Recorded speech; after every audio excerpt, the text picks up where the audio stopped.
एयान एक होशियार मगर बेचैन सा लड़का था। उसकी रूह हमेशा उड़ने को तैयार रहती। क्लास में बैठा भी वो खिड़की से बाहर देखता रहता, जैसे जिंदगी कहीं और उसे बुला रही हो।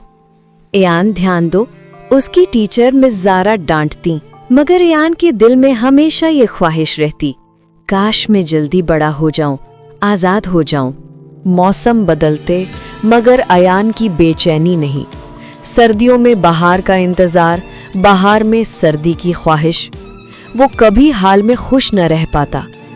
एक दिन स्कूल के बाद वो जंगल में बहुत अंदर तक चला गया। थकन से घास पर लेट गया। आंख लगने ही वाली थी कि एक नरम जादुई सी आवाज ने उसे पुकारा, अयान, अयान। वो चौंक कर उठा। आप कौन हैं? सामने एक सफेद लिबास पहने नरमीन खड़ी थी, आंखों में अजीब सी रोशनी। मैं कौन हूं उससे फर्क नहीं पड़ता, मैं तुम्हें एक तोहफा देने आई हूं। उसने एक चमकता हुआ धागा अयान के हाथ पर रखा। वो तुम्हारी जिंदगी का धागा है। अगर तुम इसे खींचोगे तो वक्त आगे बढ़ जाएगा, मगर याद रखना, इसे कभी पीछे नहीं लौटा सकोगे। अयान ने हैरत से पूछा, क्या मैं इसे ले सकता हूँ? नरमीन ने संजीदगी से कहा, हाँ, मगर इसे समझदारी से इस्तेमाल करना, जल्दबाजी के लिए नहीं।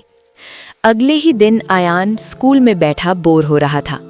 उसने जेब में हाथ डालकर धागा छुआ। काश छुट्टी जल्दी हो जाए। उसने धागा खींच दिया।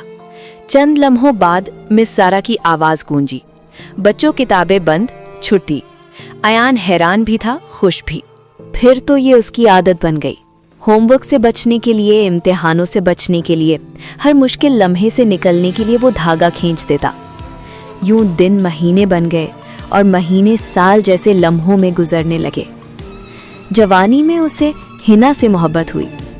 हिना ने उसे समझाया, आयान तुम अच्छे हो मगर बहुत जल्दबाज हो, हम अभी शादी के लिए तैयार नहीं, वक्त दो। आयान ने सोचा, वक्त तो वैसे भी गुजर ही जाएगा, और उसने फिर धागा खींच दिया। जिंदगी तेजी से आगे बढ़ती गई। काम, थकन, जिम्मेदारियां सब वक्त के बहाव में गायब होते चले गए। खुशियां भी हाथों से फिसल गईं, क्योंकि आयान ने कभी उन लम्हों को जिया ही नहीं था। हन्ना अक्सर उसे रोकने की कोशिश करती, ईयान, मुश्किलात में जल्दी करोगे तो अच्छे दिन भी खो दोगे। मगर ईयान सुनने को तैयार ना होता। साल बदले, उम्र बढ़ती गई। एक सुबह ईयान आईने के सामने खड़ा था। उसने देखा कि उसके बाल सफ़ेद हो रहे हैं, आंखों के गिर्द झुर्रियां हैं। वो लम्हा उसे अंदर तक हिला गया। मैं इतना बूढ़ा कब हो गया? उस शाम वो बरामदे में बैठा पुरानी तस्वीरें देख रहा था। बेटे हमजा के बचपन की, फैमिली की महफिलों की, कहकहों की, मगर हर याद धुंधली थी। मैं तो इन लम्हों में शामिल ही नहीं था, मैं तो बस एक तमाशाई बन गया। उसी वक्त हन्ना आई। हमजा अगले हफ्ते शादी कर रहा है, वो चाहता है तुम उसके साथ सूट लेने चलो।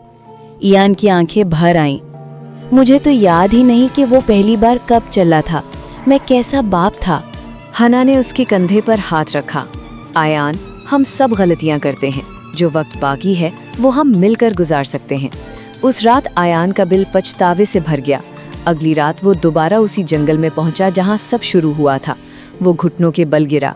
नरमीन, प्लीज ये धागा वापस ले लो, मैं नहीं चाहता कि मेरी जिंदगी यूं गुजर जाए।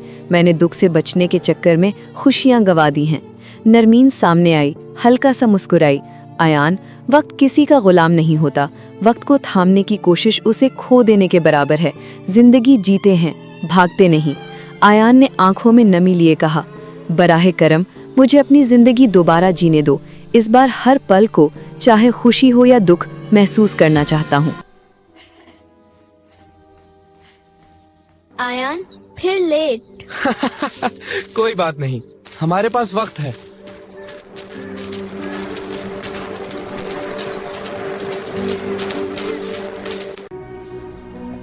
क्या हम हमेशा ऐसे खुश रहेंगे?